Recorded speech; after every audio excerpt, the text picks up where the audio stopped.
Fin mai, des militants de l'association Free Gaza et du mouvement islamiste IHH prennent la mer à destination de Gaza, prétextant une mission humanitaire. En réalité, leur objectif est de provoquer l'armée israélienne et de briser le blocus, comme l'ont expliqué les organisateurs de l'expédition avant le départ. Nous avons pour objectif de forcer le blocus et ensuite seulement de fournir l'aide humanitaire. Mais d'abord, il faut briser le blocus.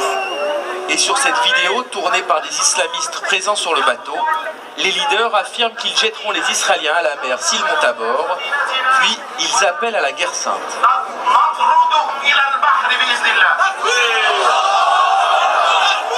Avant d'arraisonner le bateau, la marine israélienne demande aux militants pro-palestiniens de gagner pacifiquement le port d'Ashdod, d'où l'aide humanitaire sera acheminée vers Gaza.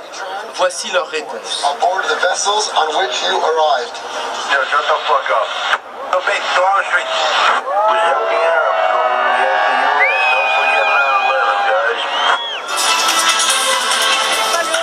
Humanitaires ont été tués lors de l'interception de la flottille de la paix par des commandos israéliens. L'armée israélienne a mené ce matin un assaut contre une flottille qui transportait de l'aide humanitaire vers la bande de Gaza.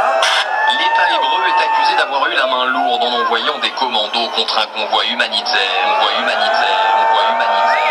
fait d'humanitaire, il s'agit de violents islamistes qui se déchaînent contre les soldats israéliens dès qu'ils posent le pied sur le pont du bateau. Ils les attaquent avec des bâtons, des barres de fer et des couteaux. Ils tirent aussi à balles réelles avec des armes volées aux militaires. 9 militants sont tués, une vingtaine blessés. Côté israélien, 3 blessés par balle chez les militaires qui échappent de justesse à un véritable lynchage. Ces images montrent clairement l'acharnement des militants pro-palestiniens qui ont avoué s'être préparés à une confrontation.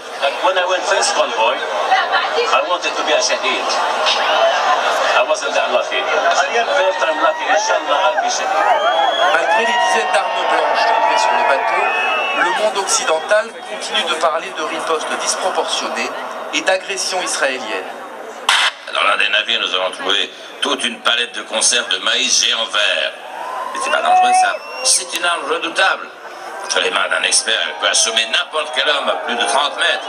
Mais reste un peu léger comme excuse, c'était des bateaux remplis d'humanitaires. Vous êtes trop naïfs. Vous soyez pas un peu paranoïaque. Partout dans le monde, et notamment en France, des milliers de personnes descendent dans la rue pour conspuer Israël. Les accusations portées contre l'État juif sont une rare violence. Parce que ce qui s'est passé cette nuit, c'est un acte de piraterie, c'est un acte de guerre pacifique, c'est invraisemblable. Mais que se passe-t-il vraiment à Gaza? Israël et l'Égypte imposent un blocus partiel depuis l'arrivée des islamistes du Hamas au pouvoir en 2007. Il a pour but d'empêcher l'importation d'armes et de matériel servant à la fabrication des roquettes tirées contre Israël. Israël impose un blocus militaire et économique sur Gaza. Plus rien n'entre ni ne sort en principe sans l'accord de l'État hébreu. Aujourd'hui à Gaza, on manque de tout. En réalité, Gaza n'a jamais connu de crise humanitaire. Une centaine de camions entrent chaque jour dans la bande de Gaza en provenance d'Israël. Ils apportent de la nourriture, des médicaments et toutes sortes de marchandises, comme le prouvent ces images tournées récemment à Gaza. Même l'Égypte et l'autorité palestinienne ont souhaité le 9 juin dernier que le blocus partiel soit maintenu afin de ne pas renforcer les islamistes du Hamas.